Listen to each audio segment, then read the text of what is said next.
नमस्कार, मैं doctor Neeta Sahu, assistant professor from department of education, SS Khanna girls degree college, Prayagraj. Dear learners, पिछले videos में हम पढ़ चुके हैं कि डिफरेंट एजेंसीज ऑफ एजुकेशन कौन कौन सी हैं, उनके टाइप्स कौन से हैं, और साथ ही हम लोग होम या फैमिली को हम लोग डिटेल में पढ़ चुके हैं। आज के इस वीडियो में हम देखेंगे कि state and informal agency of education के बारे में, यानी राज्य शिक्षा के अनौपचारिक एजेंसी क्या है और इसके क्या कार्य हैं। तो सबसे पहले देखते हैं कि स्टेट का मतलब क्या है और इसकी डेफिनेशन क्या है। पॉलिटिकल साइंस या राजनीति विज्ञान में कहा गया है कि स्टेट क्या है। What is state? मतलब state is an organized political community with a defined territory, permanent population and a government that exercises sovereignty।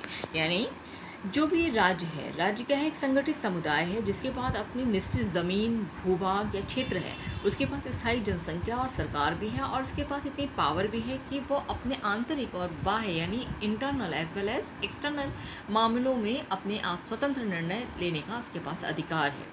साथ ही साथ वो अपनी सीमाओं के भीतर बल के वैध प्रयोग पर भी उसका अधिकार है। ठीक है, इसी जो राज्य का है, इसको कुछ लोगों ने डिफाइन भी किया है, कुछ डेफिनेशंस मैंने यहाँ पे दी हैं। जैसे आई.एल. कैंडल के हिसाब से state as an organized political community with government recognized by people. यानी राज्य क्या है? एक समुदाय है, संगठित समुदाय है, जिसको किसने चुना है? लोगों के द्वारा। यानी लोगों ने इसे चुना है, उस सरकार को लोगों के द्वारा मान्यता मिली हुई है। H.J. लास्की कहते हैं state is a territorial society divided into government and subjects claiming with in its allotted physical area and supremacy over other association. यानी राज्य एक प्रादेशिक समाज है जो सरकार और विषयों में विभाजित है, जो अपने आवंटित भौतिक क्षेत्र, मतलब जो उसका एरिया है, जो उसका भूभाग है, उसके भीतर अन्य संघों पर प्रभुत्व का दावा करते हैं। यानी उसके भीतर उसकी पूरी पावर उसके हाथ में, संप्रभुता उसके हाथ में है। रेमंड ने कहा है एजुकेशन और स्टेट के संदर्भ में, the function of the state is to protect and promote education and not to absorb or take the place of the family. मतलब राज्य का कार्य शिक्षा की रक्षा करना और उसे बढ़ावा देना है, न कि परिवार या व्यक्ति का स्थान लेना या उसे अपने में समाहित करना। तो इन डेफिनेशंस के आधार पर हम आराम से कह सकते हैं कि स्टेट क्या है। स्टेट एक ऐसा संगठित समुदाय है जिसके पास संप्रभुता है और सर्वोच्च अधिकार है अपनी जनता पर, जनसंख्या पर के संबंध में निर्णय लेने का, और साथ साथ उस पर अपना अधिकार जताने का। आगे हम देखते हैं कि state and informal agency of education कैसे है। यानी शिक्षा प्रदान करने के रूप में जो राज्य है वो एक अनौपचारिक संस्था के रूप में कार्य करता है। तो किस प्रकार से? The role of state is for the overall development of its citizens in terms of education, health, infrastructure, economy and other socio cultural aspect. यानी राज्य की भूमिका शिक्षा, स्वास्थ्य, बुनियादी ढांचे, अर्थव्यवस्था और अन्य सामाजिक सांस्कृतिक पहलुओं के संदर्भ में है। वो अपने नागरिकों के संपूर्ण विकास के लिए, ओवरऑल डेवलपमेंट के लिए जिम्मेदार है। It ensures that all children irrespective of caste, creed, यानी जो इस राज्य में निवास करने वाले प्रत्येक नागरिक, प्रत्येक बालक को, प्रत्येक बच्चे को उसकी जाति, धर्म, उसका जो वंश है, जो पंथ है, उन सबसे परे हट के उन सबको शैक्षिक सुविधाओं में पहुँचाना है। यानी हर एक को शैक्षिक सुविधाएं देना है, उसे शिक्षा मुहैया कराना है। ये राज्य का प्रथम कर्तव्य है। इसी प्रकार ये शैक्षिक अवसर की समानता के लिए संवैधानिक प्रावधान को बढ़ावा देता है। यानी हमारे कॉन्स्टिट्यूशन में इस तरह के प्रोविजंस किए गए हैं, इस तरह के उपाय किए गए हैं, प्रावधान किए गए हैं कि सभी को शिक्षा का समान अवसर मिल सके। It regulates the entire education system by preparing plans, executing them and providing educational supports to students through various schemes of education. राज्य शिक्षा के बढ़ावा देने के लिए तमाम तरह की योजनाएं बनाता है, तमाम तरीके के समिति, संगठनों का गठन करता है, और जो वो नीतियों का निर्धारण करता है उसे वो एग्जीक्यूट भी करता है। ठीक है, तो education is included in the concurrent list of the 7th schedule of Indian constitution as established by the 42nd amendment in 1976। 1976 में संविधान में 42वां संशोधन किया गया था, और उसके आधार पर यह तय किया गया कि शिक्षा समवर्ती सूची में, समवर्ती सूची का मतलब एक ऐसी सूची जिसमें कि राज्य और केंद्र दोनों को ही कानून बनाने का अधिकार होता है। वैसे तो हम सभी जानते हैं कि संविधान में 3 तरह की अनुसूचियाँ हैं, एक तो हमारी सेंट्रल लिस्ट होती है, दूसरी स्टेट लिस्ट है और तीसरी जो है वो हमारी कॉन्करेंट लिस्ट है। कॉन्करेंट लिस्ट का मतलब एक ऐसी लिस्ट जिस या समवर्ती सूची जिसमें शिक्षा को रखा गया है और इस सूची में होने के कारण राज्य के साथ साथ सरकार दोनों के पास ही शिक्षा से संबंधित मामलों पर कानून बनाने और विधान बनाने की शक्ति है।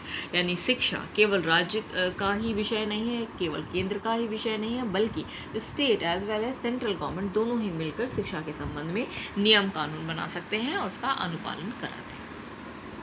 अब हम देखते हैं कि educational functions and responsibilities of state, यानी किसी राज्य की शैक्षिक कार्य और उसकी जिम्मेदारियां क्या हैं।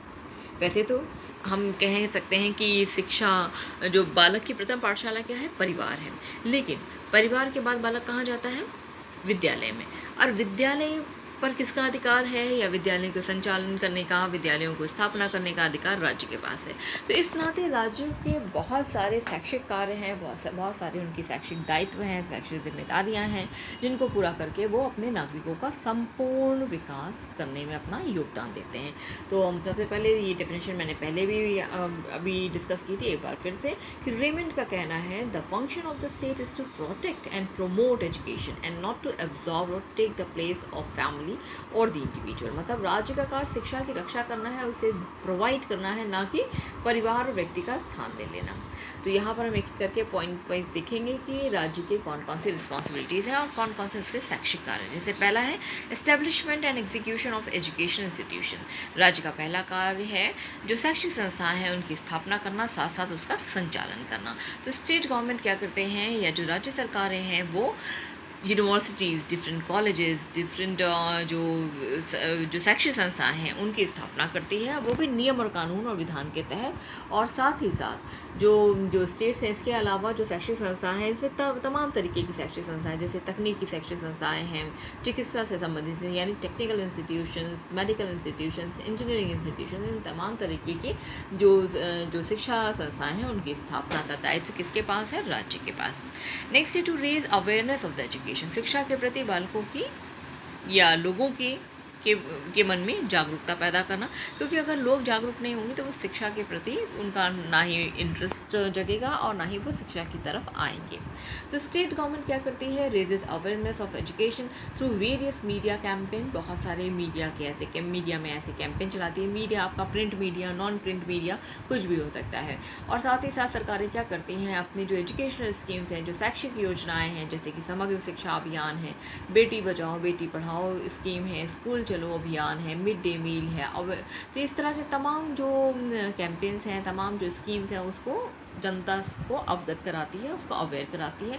साथ साथ awareness rallies, street plays, enrolment campaign आदि चलाकर लोगों के बीच में अवेयरनेस बढ़ाने का काम भी राज्य का है। Eradication of illiteracy and superstition, इसके साथ ही साथ राज्य का एक और महत्वपूर्ण कार्य है, वो क्या है, अशिक्षा को दूर भगाना और साथ ही साथ सुपरस्टिशंस यानी अंधविश्वासों को हटाना भी राज्य का एक शैक्षिक दायित्व है। States establish legal right to education, ensuring children receive free and compulsory schooling up to certain age, as mandated by Indian Constitution and implemented through various scheme. जैसा कि हम सभी जानते हैं कि हमारे देश में फ्री एंड कंपलसरी शिक्षा का प्रावधान किया गया है एजुकेशन का, कि बालक को 6 से 14 साल की तक की जो शिक्षा है वो फ्री में निःशुल्क दी जाएगी। साथ ही साथ जिससे क्या होगा, हम इलिटरेसी या अशिक्षा को दूर भगा पाएंगे। और तो इसी तरह से प्रोग्राम्स लाइक उल्लास भी एक प्रोग्राम है जिसका उद्देश्य लोगों के अंदर जो लिटरेसी यानी जो साक्षरता को बढ़ावा देना, यानी फाउंडेशनल लिटरेसी यानी बेसिक आधारभूत शिक्षा साक्षरता को बढ़ावा देना, साथ ही साथ उनमें क्रिटिकल स्किल्स को बढ़ावा देना। और इसके साथ ही साथ जो राज्य हैं वो क्या करते हैं, बहुत सारे कानून ऐसे भी बनाते हैं जिससे कि हम हार्मफुल प्रैक्टिसेस हैं, जो कुछ हानिकारक जो कार्य हैं और जो अंधविश्वासों से जुड़े हुए क्रियाकलाप हैं, जैसे मानव की बलि, पशुओं की बलि, काला जादू आदि, इन सबको रोकने के लिए भी राज्य की जो सरकारें हैं वो कानून बनाती हैं ताकि शिक्षा को सही दिशा में उसका प्रचार प्रसार किया जा सके। आगे है execution of national policy of education. National policy of education 2020 जो कि 34 इयर्स के बाद में आई है हमारे देश में, बनाई गई है। ये केवल सेंट्रल गवर्नमेंट के द्वारा नहीं, बल्कि इसमें विभिन्न राज्यों के डेलीगेट्स का, विभिन्न राज्यों के प्रतिनिधियों का इसमें योगदान रहा है। तो यानी राज्य और केंद्र दोनों के सहयोग से इस पॉलिसी का निर्माण किया गया है। अब राज्य सरकारों का ये दायित्व है, states are crucial partners in executing the national policy 2020 with roles including implementing policy changes, adapting it to their specific context and developing necessary plans and framework। मतलब हर राज्य की जिम्मेदारी है कि ये जो नेशनल एजुकेशन पॉलिसी है उसे किस तरह से वो अपने राज्य में, अपने राज्य के ज़रूरतों के हिसाब से उसको कैसे वो इम्प्लीमेंट करें। नेक्स्ट है provision of free and compulsory education, इसके भी हमने पहले बात भी की है। तो RTE यानी राइट टू एजुकेशन एक्ट बनाया गया था 2009 में। ये सुविधा देता है कि हर एक बच्चे को जो 6 से 14 साल की उम्र का है उसे फ्री एजुकेशन प्राप्त करने का अधिकार है। ये 2009 में RTE एक्ट आया था, जिसको कि इम्प्लीमेंट किया गया था 1 अप्रैल 2010 से। ये एक्ट कहता है कि it makes a duty of the state that local authorities to ensure that every child between the ages of 6 and 14 receives compulsory education। Next है vocational and industrial education for economic development. Economic development के लिए ज़रूरी है कि बालकों को या विद्यार्थियों को वोकेशनल यानी व्यावसायिक, इंडस्ट्रियल यानी औद्योगिक शिक्षा दी जाए। States focus on creating करिकुला that incorporate new and emerging skills, यानी जो राज्य सरकारें हैं वो क्या करती हैं, अपने जो भी शैक्षिक संस्थान उसमें इस तरह का करिकुला यानी करिकुलम पाठ्यक्रम बनाती हैं कि उसमें उसके ज़रिए बच्चों को नए स्किल्स, नए कौशलों से परिपूर्ण किया जा सके, जैसे कि आर्टिफिशियल इंटेलिजेंस है। इस समय तो हम डिजिटल एम्पावरमेंट की बात कर रहे हैं, डिजिटल लिटरेसी है, बहुत सारी ऐसी चीज़ें हैं जो कि भविष्य में लोगों के काम में आने वाली हैं या जिसकी बहुत ज़्यादा डिमांड बढ़ने वाली है। तो इसी तरह से जो वोकेशनल और इंडस्ट्रियल एजुकेशन को सरकारें क्या करती हैं या राज्य क्या करते हैं, करिकुलम के माध्यम से या आपके सिलेबस या करिकुलम के माध्यम से स्टूडेंट तक पहुँचाते हैं। To monitor and control the education system, state governments have the authority to create educational policies and laws that govern how school operate। यानी राज्य सरकारों का ये भी दायित्व है, न केवल ये कि हम उस शैक्षिक संस्थानों की स्थापना करें, बल्कि साथ ही साथ वो स्कूल कैसे कार्य कर रहे हैं, उनका बजट एलोकेशन क्या होगा, उनकी फंडिंग कैसे होगी, वहाँ का टीचिंग लर्निंग स्टैंडर्ड कैसा है, इन सब की मॉनिटरिंग भी राज्य सरकार की जिम्मेदारी है। Encouragement of educational research, states can establish policies that prioritize educational research. State can encourage partnership between academic institutions and industries to conduct research and develop solutions for real world educational challenges। यानी जो शैक्षिक शोधों को बढ़ावा देने के लिए राज्य सरकारें क्या कर सकती हैं, राज्य सरकारें पार्टनरशिप कर सकती हैं एकेडमिक इंस्टीट्यूशंस यानी शैक्षिक संस्थानों और साथ साथ विभिन्न औद्योगिक इकाइयों और ऐसी जगह पर जहाँ के बच्चों को रियल लाइफ की सिचुएशन से उनका सामना हो सके, रियल लाइफ से के उन्हें अनुभव मिल सके। तो इस तरह के संस्थानों से वो टाई अप भी कर सकते हैं ताकि एजुकेशनल रिसर्च या शैक्षिक शोधों को बढ़ावा दिया जा सके। Next है development of citizenship through education। Citizenship education is imparted through various subjects and extracurricular activities। यानी महाविद्यालयों में जो एक्स्ट्रा करिकुलर को करिकुलर एक्टिविटीज़ होती हैं और साथ साथ जो डिफरेंट सब्जेक्ट्स हैं उनके सिलेबस के माध्यम से हम सिटीजनशिप यानी बालकों में नागरिकता के गुण का विकास करते हैं। नागरिक गुण कौन से हैं, जैसे उनमें भाईचारा है, आपसी सौहार्द है, ये प्रेम की भावना है, देशभक्ति की भावना है, ये सारी भावनाओं को जगाने का कार्य किसका है, राज्य सरकारों का है। वो कैसे करते हैं, प्री स्कूल यानी primary, secondary and higher education के शिक्षा के माध्यम से। नेक्स्ट है फंडिंग फॉर एजुकेशन इंस्टीट्यूशन। शैक्षिक संस्थानों की स्थापना के बाद ज़रूरी है कि उन्हें किस तरह का फंड यानी मौद्रिक हेल्प या फाइनेंशियल वित्त व्यवस्था भी की जाए। तो funding for education institution is allocated by central and state government through various schemes and programmes with different states receiving various amounts based on their population and needs. मतलब जैसे भी जिस भी राज्य में वो शैक्षिक संस्थाएं हैं उनकी ज़रूरतों के हिसाब से, वहाँ की जनसंख्या के हिसाब से उसको फंड भी अलॉट किए जाते हैं। ये जो उच्च शिक्षा संस्थाएं हैं उनको UGC से भी फंड मिलता है और भी बहुत सारी ऐसी संस्थाएं हैं जहाँ से उन्हें फ़ंड मिलता है। और ये फ़ंड मिलने के पीछे बहुत सारे रूल्स एंड रेगुलेशंस हैं। उन क्राइटेरिया को फुलफिल करने के बाद में ये वित्त व्यवस्था या उन्हें पैसे की हेल्प की जाती है। Physical, intellectual, emotional, and moral development of the student. States play a crucial role in fostering students' holistic development by implementing policies and programs that impact physical, intellectual, emotional, and moral development through curriculum, resource allocation, and teacher training. यानी बालकों का जो शारीरिक, बौद्धिक, सांवेगिक और नैतिक विकास है, इसके लिए भी राज्य बहुत महत्वपूर्ण रोल या भूमिका अदा करते हैं, क्योंकि वो इस तरह से योजनाएं और ऐसे कार्यक्रम बनाते हैं जिससे कि बालकों का सर्वांगीण विकास हो सके। और ऐसा वो कैसे कर पाते हैं?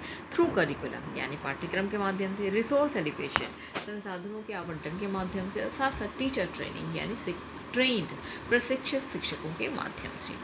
नेक्स्ट है recruitment of efficient teacher. States across India recruit efficient teachers through competitive tests and state level eligibility test, जिसे हम सेट के नाम से जानते हैं, टीईटी, एसईटी, टीईटी, ऐसे तमाम जो कार्यक्रम हैं जिसके माध्यम से हम शिक्षकों की भर्ती करते हैं। और ये क्या है, इसके लिए एफिशिएंट टीचर्स होने चाहिए या आ सकें, इसके लिए हम रिटन एग्ज़ाम, सारी सरकारें क्या करती हैं, उनका लिखित परीक्षा यानी रिटन एग्ज़ाम, फिर इंटरव्यू, यानी कठिन चरणों के बाद में, कठिन फेज़ के बाद में हम एक एफिशिएंट, मतलब राज्य सरकारें शैक्षिक संस्थाओं में एफिशिएंट या कुशल शिक्षकों की भर्ती भी करती हैं। इसके अलावा कुछ और पॉइंट्स भी हैं जो कि राज्य के शैक्षिक दायित्व या एजुकेशनल फंक्शंस में आते हैं, जैसे formation of committees and commissions of education system, यानी डिफरेंट समितियों और संगठनों या कमीशंस की स्थापना करना।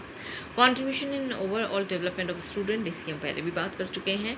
एंड लास्ट है framing schemes for betterment of education, शिक्षा की बेहतरी के लिए नई नई योजनाओं को बनाना, ये भी राज्य की शैक्षिक जिम्मेदारी के तहत आता है। अब हम बात करते हैं कि relation of state to education, राज्य का शिक्षा से क्या संबंध है। हालांकि इतने जो पॉइंट अभी हम लोगों ने डिस्कस किए वो सब ही, उन सब का संबंध शिक्षा से है, लेकिन फिर भी मैंने कुछ पॉइंट्स यहाँ पे लिख दिए हैं जो कि दर्शाते हैं कि शिक्षा का राज्य से कैसे संबंध है। Number 1, state executes is policies to all people through education, जो राज्य हैं वो क्या करते हैं, शिक्षा के माध्यम से अपनी नीतियों को एग्जीक्यूट करते हैं या उसे आगे बढ़ाते हैं या इम्प्लीमेंट करते हैं। नेक्स्ट है formation of committees and commissions, यानी समितियों और संगठनों की स्थापना, कमीशंस की स्थापना। प्रोविजन ऑफ मॉनिटरिंग, यानी जो भी शैक्षिक संस्थान हैं उनकी मॉनिटरिंग करना, उनकी देखरेख करना, उन पर नियंत्रण रखना। नेक्स्ट एलोकेशन ऑफ फंड्स, यानी वित्त की व्यवस्था करना। नेक्स्ट एक recruitment of teaching and non teaching staff, विद्यालयों को चलाने के लिए शिक्षण और साथ साथ शिक्षणेतर कर्मचारियों की व्यवस्था करना है, उनकी का रिक्रूटमेंट करना, उनकी भर्ती करना। Framing several लिक्रेटिव schemes for education, यानी शिक्षा के लिए तमाम आकर्षक योजनाओं का निर्माण करना। And last contribution overall development of the student, छात्रों के सर्वांगीण विकास में अपना योगदान देना। इन पॉइंट्स को पर्टिकुलरली इसके हिसाब से भी लिख सकते हैं। और साथ साथ जब भी क्वेश्चन पूछा जाए कि स्टेट का शिक्षा से क्या संबंध है, जितने पॉइंट्स मैंने अभी इससे पहले भी डिस्कस किए थे वो सब भी आप यहाँ पर एलैबोरेट कर सकते हैं। आई होप कि आज का टॉपिक आपको पसंद आया होगा, समझ में आया होगा। अगर आपको समझ में आया है then thank you, and please like, share and subscribe and share this video with your friends also. Thank you for watching.